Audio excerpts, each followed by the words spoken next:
Olá, galera da ID Connect, tudo bem com vocês? Eu sou Luna Laís e na videoaula de hoje a gente vai conversar sobre o pré-modernismo. Animados e animadas?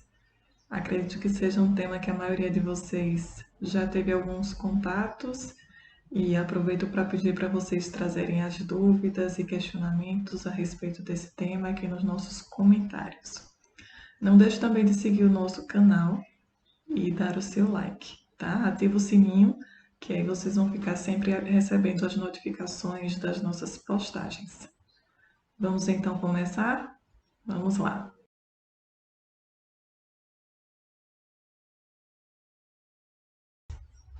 Na aula de hoje, nós teremos a participação da professora Kelly Barbosa, que vai também contribuir conosco nessa construção coletiva de conhecimentos a respeito do pré-modernismo.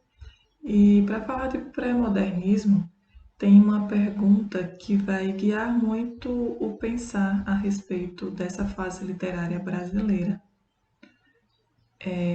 A questão principal, né, que parece nortear muitos dos escritores, pintores e demais artistas, né, que fazem parte dessa fase literária, se questionam de fato que país era aquele, que Brasil era aquele do século XX, né? E para entender, né, algumas dessas peculiaridades dessa fase literária, primeiro que em resposta a essa pergunta, né, que Brasil e que país é esse, os autores e artistas, né, responderam em forma principalmente de denúncia e denunciando de fato, a história não oficial e os principais conflitos e desigualdades, né, que marcam esse período histórico.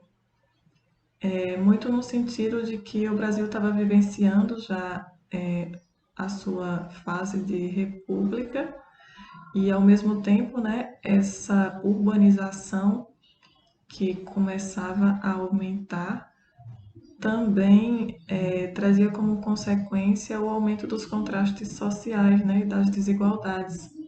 E aí a gente tinha, por exemplo, o nascimento das favelas, né, nesse período. Bom, uma outra questão marcante histórica nesse momento é de que várias revoltas ocorreram, né, no Brasil, como a revolta da vacina, além de outras revoltas que ocorreram, né, e que marcaram mesmo essa fase de denúncia social, né?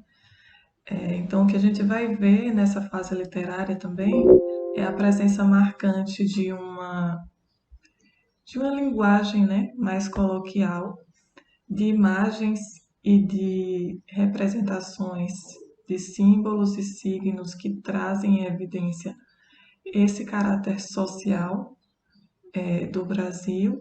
E também a gente vai ver muito forte a marca do regionalismo em expansão, né? E essa busca de fato, né, por mostrar o Brasil em si e mostrar principalmente esses contrastes sociais, não só nessa área urbana e das favelas, mas também nas áreas rurais. E aí a gente lembra o exemplo de obras como Os Sertões de Euclides da Cunha, que vai trazer com mais força, por exemplo, essa temática rural. É importante também a gente destacar que há uma influência, né, da literatura europeia no pré-modernismo brasileiro, principalmente quando a gente pensa que o século XX, né, ele marca também no cenário mundial o período das grandes guerras. E, além disso, a gente observa também que há esses confrontos, né, do imperialismo, e diante desses conflitos que há essa emergência, né, das vanguardas. Então, as vanguardas europeias, que são as vanguardas literárias europeias, vão de fato também influenciar muito essa construção do pré-modernismo brasileiro. E dentro dessa literatura pré-modernista, a gente vai observar que nela há uma influência de outras fases literárias brasileiras. Então, O pré-modernismo também é conhecido como uma fase de transição e que nessas produções artísticas e literárias do pré-modernismo a gente vai perceber também características que vêm do parnasianismo, do simbolismo, do naturalismo, né? E de outras fases literárias brasileiras. A gente também não pode deixar de destacar, né, que um dos momentos mais marcantes dessa fase literária do pré-modernismo é a Semana de Arte Moderna, em 1922, e que também vem muito no sentido, né, de descortinar esse Brasil oficial e mostrar de fato essas disparidades na realidade brasileira e trazendo de fato à tona esses contrastes sociais, né?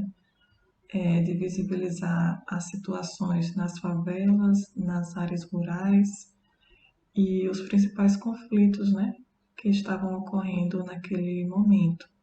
Algumas outras características marcantes dessa fase literária são, por exemplo, a ruptura com o passado e com o academicismo, e aí a gente observa e identifica nessa linguagem mais coloquial, mais próxima, né, da simplicidade. Além disso, tem também essa expansão do regionalismo na literatura e uma presença também de tipos humanos marginalizados, a exemplo do sertanejo nordestino e também dos funcionários públicos. Bom, esses são alguns dos aspectos que a gente trouxe para vocês. E para dar sequência, a gente vai conhecer alguns dos escritores e artistas desse período literário. E para dar sequência, a gente vai conhecer alguns escritores e artistas dessa fase literária. Para isso, a gente convida agora a professora Kelly Barbosa, que vai dar continuidade à nossa aula de hoje. Bem, pessoal, agora que vocês já conhecem algumas características desse período literário, né, sobre o modernismo, agora a gente vai conhecer um pouquinho sobre os escritores e as obras que surgiram nesse período. Vamos lá? O sertanejo é, antes de tudo, um forte. Não tem o raquitismo exaustivo dos mestiços neurastênicos do litoral. A sua aparência, entretanto, ao primeiro lance de vista, revela o contrário. Falta-lhe a plástica impecável, o desempenho, a estrutura corretíssima das organizações atléticas. É desgracioso, desengonçado, torto. Hércules Quasímodo reflete no aspecto a fealdade típica dos fracos. O andar sem firmeza, sem aprumo, quase gigante e sinuoso, aparenta a translação de membros desarticulados. Agrava-o a postura normalmente abatida, no manifestar de displicência que lhe dá um caráter de humildade deprimente. Bem, o que a gente acabou de ouvir trata-se da fala de ninguém mais, ninguém menos que Euclides da Cunha. Euclides da Cunha é um escritor, né, carioca de nascença, que foi o autor de um dos livros bastante importantes na história do Brasil, principalmente no que se trata de unificar, né, revelar na sua escrita a literatura e a história, o livro Os Sertões. Os Sertões ele foi publicado em 1902, que trata, né, o livro trata sobre a Guerra de Canudos, iniciada em 1897 no sertão nordestino, mais precisamente na Bahia, certo? Então, ele vai até, ele estava no Rio, é mandado como jornalista para relatar tudo o que estava acontecendo, enfim, e ele faz um relato verdadeiramente sobre o que estava acontecendo ali, a visão dele em relação àquele conflito. E aí ele diz, né, que o sertanejo é, antes de tudo, um forte, justamente por conta do que ele se depara.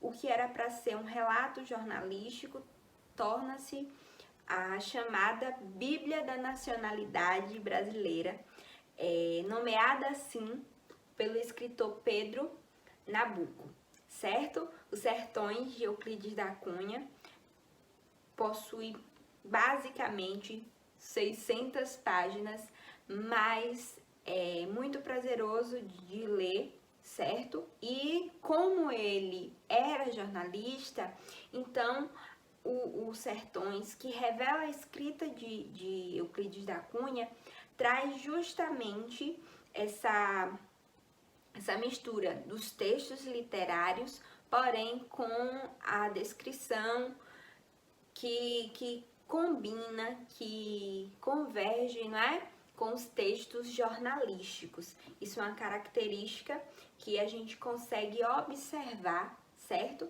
Na escrita de Euclides da Cunha. Ele divide a sua obra em 3 partes, né? A primeira é chamada a Terra, a segunda o Homem e a terceira a Luta. A Terra, ele faz uma descrição bem detalhada sobre os aspectos geográficos, botânicos, hidrográficos de toda a região. A segunda parte ele vai fazer um retrato, né? Ele traz o retrato do autor, traz do sertanejo, o autor traz a sua visão em relação ao sertanejo, e por isso que ele diz que diante de condições tão adversas, até porque o período que vivia naquela época e naquele ambiente era um período de seca, então por isso que ele ressalta o sertanejo como forte, né? E a terceira parte ele descreve de fato como foram os combates entre as tropas oficiais e os seguidores do líder religioso e político que tinha naquela época, tá? Que foi Antônio Conselheiro. Uma dica muito importante para os professores aí de plantão é, para falar sobre pré-modernismo, a gente sempre indica iniciar com os escritores, com o contexto histórico, e esse em especial é muito importante, pode justamente usar a Guerra de Canudos, a história de Antônio Conselheiro, para falar sobre Euclides da Cunha, tá? Segue aí. Francisco Teixeira de Souza Pontes, galho bastado dos Souzas Pontes de 30.000 arrobas afazendados no Barreiro, só aos 32 anos de idade entrou a pensar seriamente na vida. Como fosse de natural engraçado viver até ali à custa da veia cômica, e com ela emanhar a casa, mesa, vestuário e o mais. Sua moeda corrente eram micagens, pilhérias, anedotas de inglês e tudo quanto bole com os músculos faciais do animal que ri, vulgo homem, repuxando risos ou matracolejando gargalhadas. Isso mesmo! Outra pessoa que vai conseguir se encaixar nesse período aí de transição entre escolas foi Monteiro Lobato, que a gente conhece bastante por conta do que? Sítio do Pica-Pau Amarelo, mas ele tem outras escritas. Uma delas, né, é o livro chamado Urupês, que vai tratar justamente a figura principal, o personagem principal é o Jeca Tatu, que vai fazer uma distorção do homem do campo idealizado que o romantismo traz, né? Então ele traz outra figura, outra forma, incluindo os defeitos que o homem do campo tem, certo? Então faz o que nós chamamos de dessacralização, certo? É bem interessante e traz essas características. Ele é uma escrita totalmente diferente da escrita de Euclides da Cunha, porque ele traz uma escrita mais mesmo literária, até porque, como eu disse, Euclides da Cunha ele era jornalista, então a escrita dele é puxada para esse ambiente jornalístico. Já Monteiro não. Então ele tem uma escrita diferente, certo? E aqui a gente tem a abordagem de um caráter com um caráter crítico do nacionalismo, certo? Traz críticas sociais, o que já vai diferenciando a escrita dele das escolas anteriores, as escolas literárias anteriores, por isso que ele se encaixa aqui, tá? E para quem aí não sabia, Monteiro Lobato não escreveu só para criança não, tá? Muita coisa interessante e justamente até as suas escritas para o público infanto-juvenil também tinham esse jogo de críticas sociais, né? Análise de questões raciais, crítica ao romantismo, ele faz isso, principalmente nesse livro que eu falei, Urupês. Fica aí uma dica, tá? Pra gente ver também outra escrita de Monteiro Lobato, que eu acredito que é um velho conhecido de todos nós, com a sua escrita, né, mais famosa, as Histórias de Narizinho, que traz aí, foi até posta nas telinhas, né, das nossas televisões, e fizeram parte da infância de muitas pessoas. Vês? Ninguém assistiu ao formidável enterro de tua última quimera. Somente a ingratidão, essa pantera, foi tua companheira inseparável. Acostuma-te à lama que te espera. O homem que nesta terra miserável mora entre feras sente inevitável necessidade de também ser fera. Toma um fósforo, acende teu cigarro. O beijo, amigo, é a véspera do escarro. A mão que afaga é a mesma que apedreja. Se alguém causa ainda pena a tua chaga, apedreja essa mão vil que te afaga. Escarra, escarra nesta boca que te beija. Pois bem, temos um poeta também nesse período de transição. E os versos dele, isso mesmo, causam repulsa muitas vezes nos seus leitores. É uma marca muito forte de Augusto dos Anjos. Augusto dos Anjos, ele é um poeta, ele foi um poeta que marcou bastante, né? A sua poesia era típica desse momento de transição. Ele não possui idealizações, ele é realista, também apresenta, não é, características de escolas literárias anteriores, como o naturalismo, como o simbolismo, o parnasianismo. Ele é bem conservador no que diz respeito à forma, mas ele apresenta essa transição no que diz respeito ao conteúdo, certo? Então a gente percebe aí essa escrita dele bem carregada.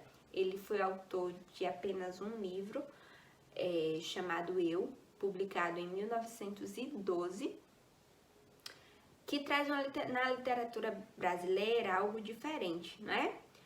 Que muitas vezes os seus versos, a sua poesia vai dialogar com o grotesco, com o que repulsa, né? Por exemplo, no soneto Versos Íntimos, que a gente tem aí a presença de um eu lírico que mostra pessimista. Era uma característica dele. Se a gente ler outros, também a gente vai encontrar. E sabe de uma? Muito disso, estudiosos da época, historiadores, vão constatar marcas da sua própria vida, né? O eu lírico revela marcas da sua própria vida. Outra dica é apresentar também a história do escritor, tá? Para os alunos, até para poder conhecer um pouco. Alguns são influenciados pelas suas próprias histórias naquilo que escreve, outros não, certo? Mas acredita-se que Euclides da Cunha foi um dos que foi influenciado sim pela sua vida, não é? Ele era alguém que era desprovido de muita coisa, né? E que ele transmite isso aos seus versos, tá? Na sua poesia. Então, espero que vocês tenham gostado. Eu trouxe aí 3 figuras que representam um pouco desse momento de transição. Na verdade, o pré-modernismo, ele vai anteceder o modernismo, né? Vai preparar, tá? Vai mostrar que uma nova forma de escrever, de pintar, de recitar, enfim, uma nova forma de arte vem a surgir, uma nova forma literária vai acontecer no Brasil. O pré-modernismo não é escola literária, mas ela vai fazer, como dizem, né? Vai fazer a cama para a escola literária que surgiu posteriormente. E mostra aí, a gente viu escritas diferentes dessas 3 figuras aí que eu apresentei, cada uma no seu estilo, cada uma conservando sim algumas coisas já existentes de escolas literárias diferentes, mas que vão se adaptando a um novo contexto, a novas formas de escrita. Espero que tenham gostado, tá? E até o próximo vídeo.